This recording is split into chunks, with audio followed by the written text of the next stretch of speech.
झीसी पड़त का हे बाऊ कपड़ा उठावा हे बाऊ चला अंदर धारे झीसी पड़त मुंडी पड़त हे बाऊ अरे मां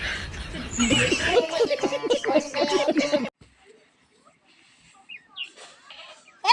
बाऊ तारा आसमान में गिरा था का चुप नहीं के अरे बिटिया हम कुछ सोचा थी ना कब आओ सोचा था जल्दी से बताओ हम मूड नहीं पड़ा था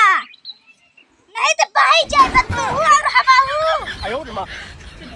अरे क्या सोचा था बूढ़े बताई बे रुको जरा सबर करो। अरे बिटिया इतने छतो तो पिलर पे टिका बटे तो कब है अभी मजा आएगा ना भिड़ो बिटिया देखो दी ये बदलाव देखो दी पिलर कहीं गए बटे बात तो सही है। बिटिया तुम्हें बदलाव कैसे टिका बटे देखा आपने लापरवाही का नतीजा है।